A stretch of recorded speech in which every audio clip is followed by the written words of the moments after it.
Hello guys, welcome back to my mini blog. आज चाहिँ यो मिसिन लेन्स मिटर बिग्रेर यसलाई सफा गर्दैछु मैले। तर यो सफा बिग्रेको 2-4 दिन भएको थियो। आज चाहिँ सफा गरौँ चल्छ चल्दैन भनेर यसलाई ब्रस र डिजेलले ल्याएर मस्त सफा गरेँ।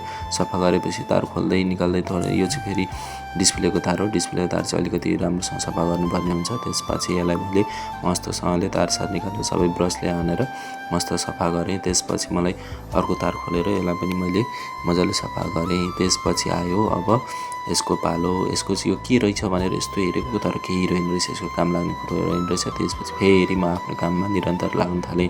त्यसपछि मलाई यो डिस्प्ले तार जोड्न चाहिँ ठाडो बनाएर अलिक भएको थियो। त्यसपछि घोप्ट्याएर मैले यसलाई तार पनि जोडेँ, तर बिचमा चाहिँ अलिकति अप्ठ्यारो भएको थियो तार जोड्नको लागि। त्यसपछि यसलाई मैले तार पनि जोडेँ। त्यसपछि यो चाहिँ यही हो तार अलिने। त्यसपछि यसलाई मैले फाइनली अब बनाइसकेर एकचोटि चेक गरौँ न त भनेर बोर्डमा तार जोडेँ।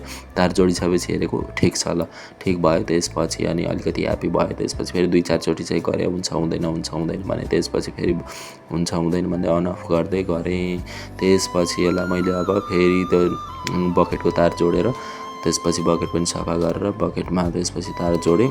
तार जोडिसकेपछि यसलाई मैले अब तार जोडिसकेपछि त फिट गर्नुपर्ने भयो। फिट गरेपछि चाहिँ फिट गर्न खोज्छु हुँदैन, फिट गर्न खोज्छु हुँदैन।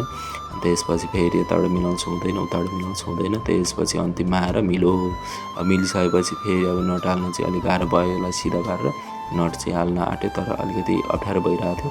त्यसपछि मैले यसको सेन्टर पोइन्ट मिलाएर नट पनि हालेँ अगाडिको। त्यसपछि फेरि यो भएन, ठाडो पारेर भएन। त्यसपछि घोप्ट्याएर फेरि मैले यसलाई नट हालेँ। नट हालेर कसेँ यता अगाडिको पनि कसिसक्यो। त्यसपछि क्लिप लगाइदिएँ, फेरि हुँदैन। त्यसपछि क्लिप लगाइदिएँ। त्यसपछि फेरि पछाडिको गरेर म्यानेज गरेर मिलाउनु खोज्छु, धुलै मिल्दैन, मिलाउनु खोज्छु मिल्दैन।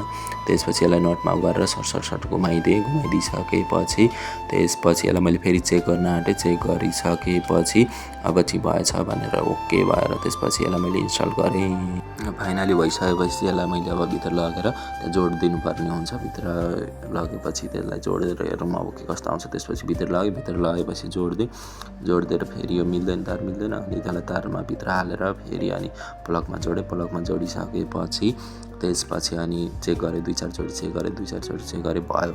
त्यसपछि अब के गर्ने भने फेरि एकचोटि चेक गरेँ, लास्टचोटि चेक गरौँ भने त्यसपछि फाइनली भयो।